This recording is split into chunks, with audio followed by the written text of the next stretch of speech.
Hello, FCS 2250 computer application students to lesson 10, our Excel test. Make sure you're very vigilant of the due date and let's begin. As you see here, we just have some directions. Follow all the numbered directions below in order to successfully complete your Excel test. You may use your text and past assignments as reference in order to complete this test. My grading is simple. For each mistake, I take 10 points off for this test. Follow the instructions to a T and you will earn full credit.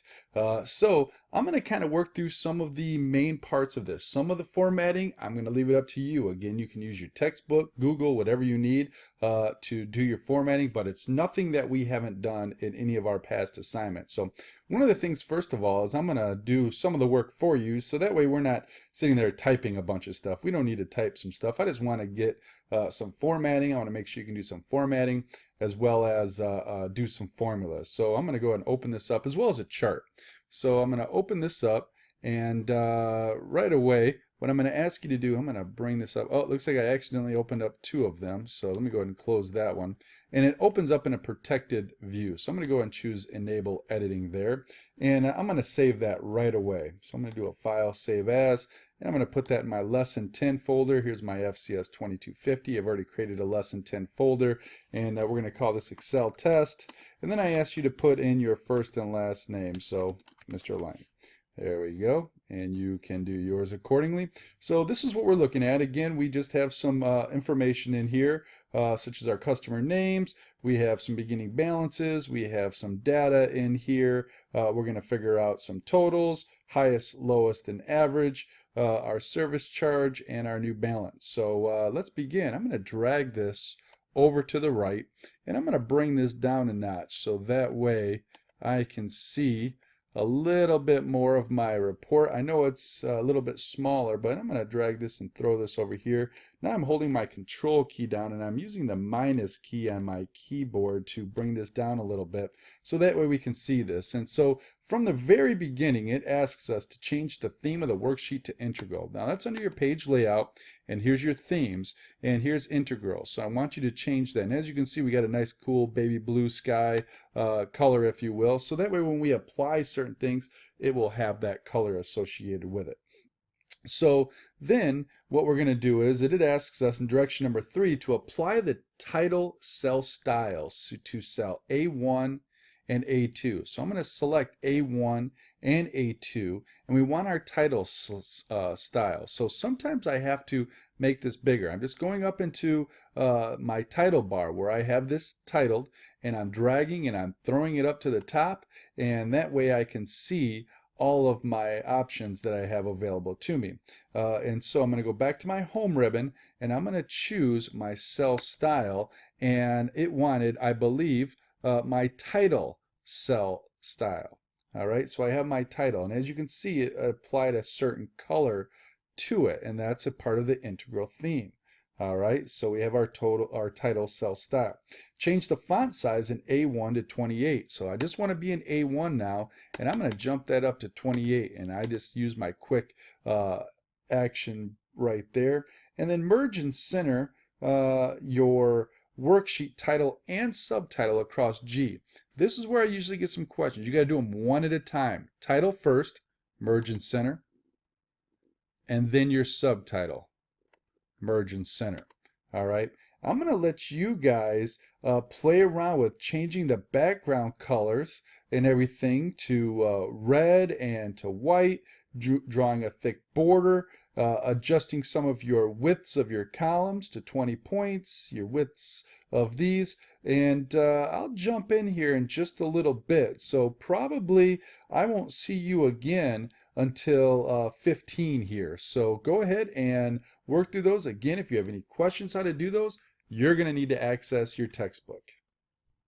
Okay, welcome back. So a couple of things I've done is I've applied my fill color red. I've applied my font color white. I've put a nice thick box border around it. I then changed the this to my cell style with my my heading 3.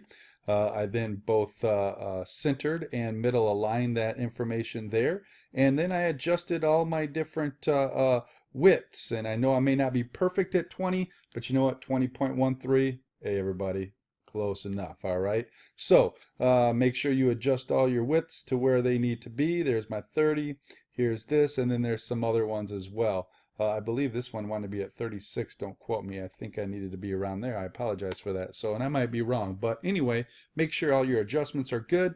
And now we're getting ready to move along to the meat and potatoes of the Excel spreadsheet, and that's our formulas. And so stay with me here. I'm on direction number 15, and we're going to use the following formulas to determine the service charge in column F and the new balance in column G, so we can get this going. So I'm on point A here, service charge. So I'm in cell F4, playing some Battleship. I'm going to start my formula with an equal sign.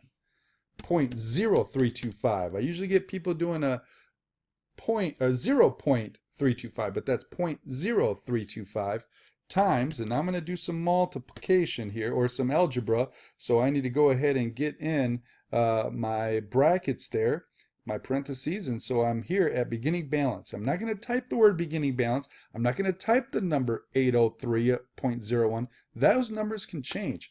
I want to get in the cell reference B4, so I'm just clicking right into that cell. I want to minus my payments, and I'm going to minus my credits.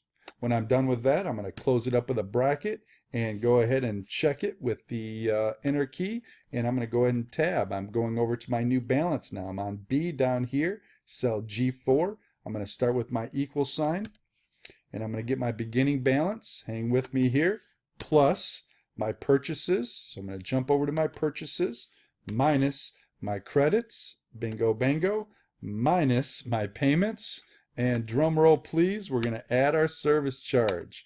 All right, and we're going to go ahead, I'm just going to press the enter key here. Now, what I'm going to ask you guys to do is copy the two formulas through the remaining customers using the fill handle. I am not going to show you how to do that. I need you guys to do that. Again, if you need to search your textbooks or Google it, you can. But I'm going to go ahead and pause this for a second and get that done for me. Okay, so I've dragged all my formulas down for these. I also totaled up my columns here, and that's a simple auto sum. And again, if you're not familiar with that, please go ahead and refer back to your textbook. I then applied the total cell style to this location. There's my cell styles. Make sure you're choosing your total for your formatting. We're then now going to work on, if I'm on direction number 19, determine the maximum, minimum, and average. So I'm going to go ahead and full size this real quick. And let me blow this up a little bit for us. And I'm going to be in my highest. And now when I go to my auto sum, I want to use the down arrow again. And we want to choose the highest as our max. But we don't want the total in it. We just want to click with the white plus and drag through this range. So we should have B4 through B10. And I'm going to go ahead and press my enter key. I want my lowest. Again, minimum now. And I don't want other numbers in there. The only one I want are my customers. I want to know the lowest from my customers and my average from my customers. And I'm pressing the enter key as I get done with each one. The plus, there we are. And we go ahead and do that. And now I'm going to go ahead and bring this back over. We've knocked that out. Bold the row headings for range A12 through A14. All right, we can bold those. That's a pretty simple formatting feature there. And so now what we want to do is you know what I forgot to do? I forgot to finish up 19. We're going to go ahead and highlight these. And again, I'm going to press my escape key. Sometimes I get a little overzealous with my clicking my button. So again, in Excel, if you ever get caught with something, press your escape key. It's in the upper left-hand corner. Usually I'm using Windows, and it will help you out. So after I do that, fill handle, and I'm going to be right back. I'm going to go ahead and get that adjusted for me. Okay, again, I jumped the gun on number 20 there, but I think you guys will be just fine with that formatting mark to bold those. But we're on 21, and it says format the numbers as follows. Assign the currency style with floating dollar signs. A floating dollar sign means the dollar sign is right next to the number. It's not off to the left-hand side. It wouldn't be over here. It would be right next to it. So let's go ahead, and we need to select our range. B4 through G4. Now it also wants the range B11 through G14. So I've let go of my mouse right now, and I'm going to hold my control key down, and I'm going to click here in B11, and I'm going to drag through here. Now sometimes that can be a difficult task. If you mess that up, press your escape key, click off of it, start fresh, and get going. But I'm going to go up to my number here, and general, no, I don't want general, I want currency. That will then give me a floating dollar sign, and we are perfect with that. All right, so now B says we want to apply just a number style to the rest of this range here, B5 through, excuse me, G10. So I think we're in the right place there. And we just want, again, a number style. So we can click on number, general, and we are going to choose number right there. And it takes us to where we have 2 decimal places. Perfect. Looks great. So now number 22, conditional formatting. This is where some of us get stuck here. And this is very important. As a manager, if things get above a certain point, you want those to pop out to you. So we're going to use conditional formatting to change the formatting to white font with red background in each cell in range F4 through F10 that contains a value greater than 10. So we're going to highlight that range, go to our conditional formatting, highlighting cell rules that are greater than, and we're going to select the number 10. So I'm just going to go to my keypad and put in 10, and we're going to go ahead and we need to customize this a little bit. And we're going to choose our font color. Our font color is going to be white. Our fill color now is going to be red. So I jumped from font to fill and OK. And we're going to choose OK here, and there we are. So if this number theoretically jumped up to 16, boom, it would let administrators know, managers know, hey, we need to look at some data. I'm going to do a Control Z on the keyboard to undo that. That's a Control Zebra. So now it tells us to, on 23, change the worksheet title to accounts receivable, and we can do that. And so accounts receivable. All right, and it also tells us, again, to click off of it first and then right click on it. We got to change our sheet tab color, I believe, to red, if I'm not mistaken. Looks like I'm there.